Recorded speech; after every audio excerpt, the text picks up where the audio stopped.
नमस्कार दोस्तों, जय हिंद, वंदे मातरम। दोस्तों आज हम बात करेंगे अखिलेश के जिन्ना प्यार के ऊपर। जी हाँ दोस्तों, आप जानते हैं अखिलेश ने कहा था कि जैसे महात्मा गांधी, जवाहरलाल नेहरू और लाल बहादुर शास्त्री और मोहम्मद अली जिन्ना ये सारे के सारे एक ही स्कूल में पढ़े थे और पढ़ने के बाद महात्मा गांधी, जवाहरलाल नेहरू ने भारत में रहना स्वीकार किया और जिन्ना ने एक पाकिस्तान का निर्माण कर दिया। और उन्होंने ये भी कहा था दोस्तों कि सारे के सारे नेता बहुत ही महान थे और इन्हीं की वजह से आज भारत सुरक्षित है। मैं सहमत हूँ दोस्तों, लेकिन मैं इन सब चीज़ों के ऊपर असहमत भी हूँ दोस्तों। महात्मा गांधी, जवाहरलाल नेहरू यहाँ तक तो ठीक थे, सरदार वल्लभ भाई पटेल तक तो ठीक थे, लेकिन मोहम्मद अली जिन्ना कहाँ से महान हो गए दोस्तों? किस एंगल से वो महान हो गए दोस्तों?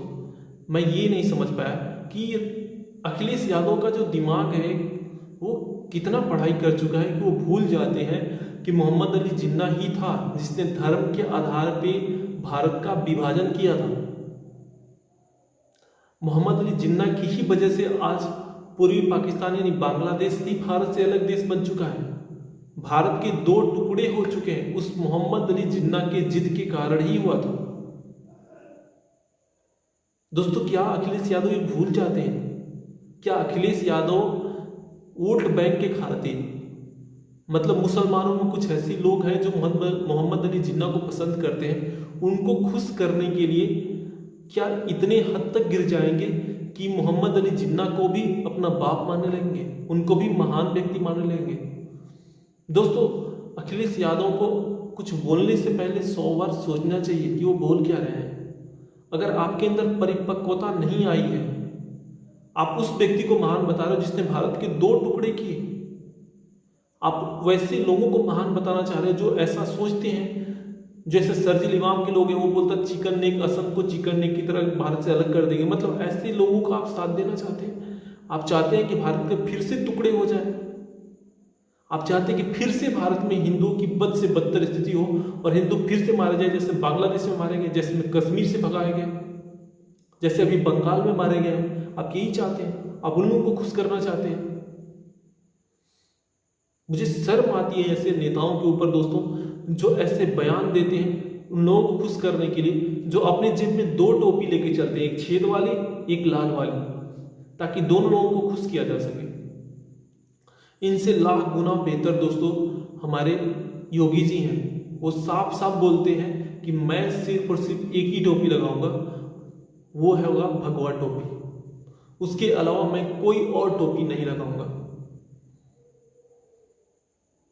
ऐसे नेता की हमें जरूरत है दोस्तों, जो साफ और स्पष्ट शब्दों में एक अडिग हो, जो करना चाहता उस चीज पर अडिग हो, जो सही के लिए खड़ा हो, जो गलत के लिए ना खड़ा हो। आप अंधा मत बनिए दोस्तों, आप अंधभक्त मत बनिए। आपको भक्त बनना है, ऐसे लोगों का साथ दीजिए जो देश के बारे में सोचे, जो भविष्य के बारे में सोचे कि हमारे देश का भविष्य में क्या हाल होगा, मेरे देश का भविष्य में कैसे नव निर्माण हो सकता है, उसके बारे में सोचे।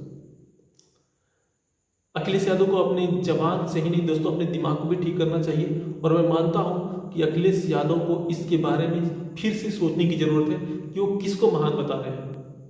आपने महात्मा गांधी को महान बताया, हम मानते हैं, कोई दिक्कत नहीं है। महात्मा गांधी में लाख कमियां थी, लेकिन वो भारत का विभाजन नहीं करना चाहते थे। जवाहरलाल नेहरू में भी लाख कमियां थी, लेकिन वो भारत का विभाजन नहीं करना चाहते थे।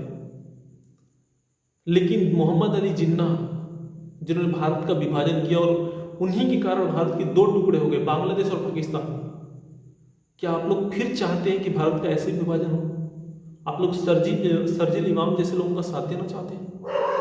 दूसरी दोस्तों, आतंकवाद का कोई धर्म नहीं होता। आप जानते हैं दोस्तों कि हाल ही में पटना में जो सीरियल बम ब्लास्ट हुआ था, उसके लिए झारखंड के 4 मुस्लिम व्यक्ति हैं जिनको फांसी की सजा सुनाई गई है।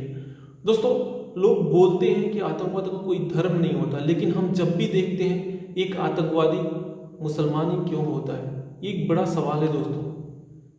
मैं मानता हूं कि मुसलमानों को अपने अंदर इसके लिए सोचने की जरूरत है, अपने गिरेबान में झांकने की जरूरत है दोस्तों। आप तब तक अपनी कमी को नहीं सुधार सकते जब तक ये आप मान नहीं लेते कि आपके अंदर कमी भी है। जब आप ये मानेंगे ही नहीं कि आपके अंदर कमी है, तो आप सुधारेंगे कहां से? और हमारे मुसलमान भाइयों के साथ यही दिक्कत है दोस्तों कि वो ये मानने के लिए नहीं तैयार है कि उनके अंदर कमी भी है। इस्लाम को एक बिजनेस मॉडल के रूप में प्रमोट किया जा रहा है। इस्लाम को एक प्रोपेगेंडा फैलाया जा रहा है इस्लाम के ऊपर, लोग आतंकवादी बनते हैं। और इस जो हमले हुआ था दोस्तों, इसमें कुछ अजीब अजीब खुलासे हुए हैं। इनका खुलासा दोस्तों जो घड़ी थी उसकी वजह से हुआ, क्योंकि जानते हैं कि जो बम ब्लास्ट होता है उसमें घड़ी फिट की जाती है, टाइम बम होता है, तो उस घड़ी की वजह से वो सारे के सारे आरोपी पकड़े गए। और उसके बाद दोस्तों जब वो पकड़े गए तो उनके जो मकान था यानी रूम में जो रहते थे वहाँ से बहुत ही घातक चीज़ें बरामद हुई है। वहाँ से पूरे बनारस का नक्शा बरामद हुआ है, उनकी पूरी योजना थी पूरे बनारस को बम ब्लास्ट करने की। और उसके बाद भारत का नक्शा बरामद हुआ दोस्तों। भारत में अलग अलग जगहों पे जहाँ पे हिंदू मंदिर है, हिंदू भीड़ भाड़ वाला इलाका है, वहाँ पे उनकी बम ब्लास्ट करने की योजना थी। उनके रूम से दोस्तों करीब 20 से 40 बम बरामद हुए, जिंदा बम जो होते हैं दोस्तों, और भी जो डोनेटर होते हैं वो बरामद हुए। मतलब बहुत सारे ऐसे हथियार जो खतरनाक है वो सारे बरामद हुए। और इसका उपयोग दोस्तों सिर्फ और सिर्फ हिंदुओं को मारने के लिए ही किया जाने वाला था। तो ये हम मान लें दोस्तों कि मुसलमान पूरी तरह से हिंदू खिलाफ हो चुका है, क्योंकि जब भी बम ब्लास्ट होता है दोस्तों तो हिंदुओं के पास ही होता है, हिंदू इलाके में ही होता है, हिंदू मंदिर में ही होता है, या फिर हिंदू जहाँ पे बहुले वहीं होता है। दोस्तों मैं मानता हूँ कि सारे के सारे मुसलमान एक जैसे नहीं होते हैं, लेकिन सारे के सारे आतंकवादी मुसलमान ही होते हैं, ये भी सबको मानना पड़ेगा। दोस्तों ये थी मुख्य खबरें जिसके बारे में मैंने एनालिसिस किया कि इनके पीछे का फैक्ट्स क्या है। दोस्तों आप समझदार हैं, आप जरूर समझे होंगे। अगर आपको मेरी बातें पूरी तरह समझ में आई होगी दोस्तों तो चैनल को लाइक कीजिए, सब्सक्राइब कीजिए और इसे शेयर करना, शेयर जरूर कीजिएगा दोस्तों। जय हिंद, वंदे मातरम।